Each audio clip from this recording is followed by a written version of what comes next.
ગુજરાતના મુખ્યમંત્રીના માર્ગદર્શન આયોજન હેઠળ રોડ કનેક્ટિવિટી અને જાહેર પરિવહન સેવાને ગુજરાત રાજ્ય માર્ગ વ્યવહાર નિગમે વધુ સુદૃઢ બનાવી છે। આ વર્ષે એસટી નિગમ દ્વારા દિવાળીના તહેવારને ધ્યાને લઈ વતનમાં જવા તારીખ 26 થી 30 ઓક્ટોબર દરમિયાન સુરતથી 2200 એક્સ્ટ્રા બસો દોડાવવામાં આવશે તેવું વાહન વ્યવહાર અને ગૃહ રાજ્યમંત્રી હર્ષ સંઘવીએ જણાવ્યું છે। સુરત સર્કિટ હાઉસ ખાતે યોજાયેલી પ્રેસ કોન્ફરન્સમાં વિગત આપતા વાહન વ્યવહાર મંત્રીએ જણાવ્યું કે છેવાડાના માનવી સુધી એસટી બસની કનેક્ટિવિટી મળી રહે તે માટે રાજ્ય સરકારે જાહેર પરિવહનનું સુદૃઢ માળખું બનાવ્યું છે। રાજ્યમાં એસટી નિગમ દ્વારા દરરોજની 8000થી વધુ બસો 32 લાખ કિલોમીટરનું સંચાલન કરી દૈનિક 23 થી 27 લાખ જેટલા મુસાફરોને પોતાના ગંતવ્ય સ્થળ સુધી પહોંચાડે છે। દિવાળીના દિવસોમાં સુરત શહેરમાં પોતાના વતન સૌરાષ્ટ્ર તથા ઉત્તર ગુજરાત, દાહોદ, પંચમહાલ સહિત અન્ય જિલ્લામાં તેમજ મહારાષ્ટ્રમાં હજારોની સંખ્યામાં લોકો જતા હોય છે, જેને ધ્યાને લઈ સુરત વિભાગ દ્વારા 26 થી 30 ઓક્ટોબર દરમિયાન સૌરાષ્ટ્ર, ઉત્તર ગુજરાત, પંચમહાલ, મહારાષ્ટ્ર સહિત વિવિધ સ્થળોએ 2200 જેટલી બસો દોડાવવામાં આવશે। વધુ માંગ હશે તો વધુ બસો ફાળવવાની પણ નિગમની તૈયારી છે। એક્સ્ટ્રા બસોનું સંચાલન સાંજે 4 થી રાત્રે 10 કલાક સુધી રહેશે, જે માટે મુસાફરો એડવાન્સમાં ટિકિટ તેમજ ગ્રુપ બુકિંગ પણ કરાવી શકશે। આખી બસનું ગ્રુપ બુકિંગ કરાવનારને એસટી આપના દ્વારા યોજના હેઠળ તેમની સોસાયટીથી વતન સુધી પહોંચાડવામાં આવશે, જ્યારે મહારાષ્ટ્ર તરફના મુસાફરો માટે પણ નિગમ દ્વારા ઉધના બસ સ્ટેશનથી એક્સ્ટ્રા બસો નવાપુર, નંદુરબાર, ધુલિયા, સરદા માટે મુકાશે।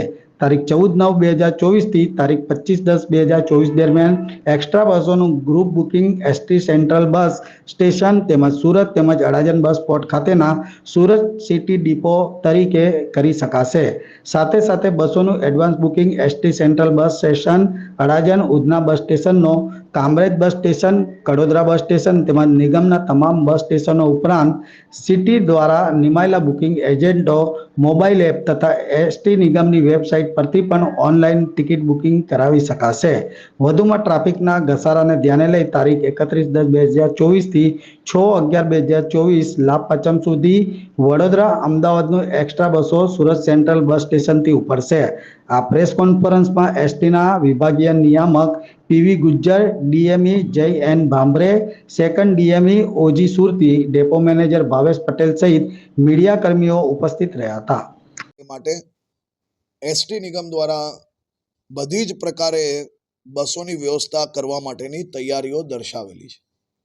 હાલમાં આ 2200 એક્સ્ટ્રા બસોનું શેડ્યુલ કરી લેવામાં આવ્યું છે।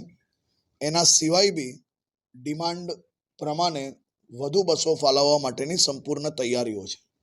સૌ નાગરિકોને વિનંતી છે, વધુમાં વધુ ગ્રુપ બુકિંગ કરાવીને સોસાયટી સુધી જ આ પ્રકારની બસો અમે મોકલવા માટેની વ્યવસ્થાઓ ઊભી કરી છે, પરંતુ ઝડપથી બુકિંગ કરાવીને આ વ્યવસ્થાઓમાં સહયોગ આપવા માટે વિનંતી છે।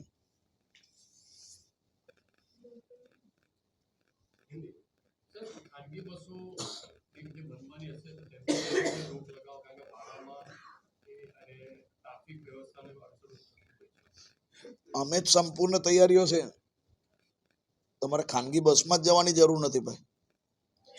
તમે ઝડપથી બુકિંગ કરાવો તો 2200 ની બદલે 4400 બસ આપવા તૈયાર છે, પરંતુ બુકિંગ તો કરાવવું પડશે ને એના માટે।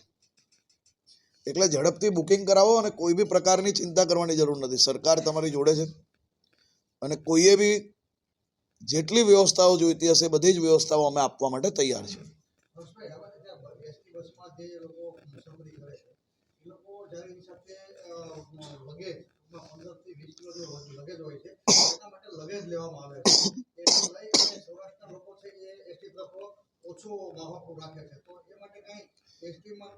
બસમાં મર્યાદિત જગ્યા હોય અને મર્યાદિત જગ્યામાં બધા જ લોકો પોતપોતાનો સામાન લઈ જઈ શકે તે માટે તમામ જગ્યા પર આ પ્રકારનું લગેજનું નક્કી કરવામાં આવતું હોય છે અને એ વ્યવસ્થાઓમાં તો બધાએ સહયોગ કરવો પડે, કારણ કે એક બસમાં ખાલી એક જ પરિવાર નથી જતું હોતું।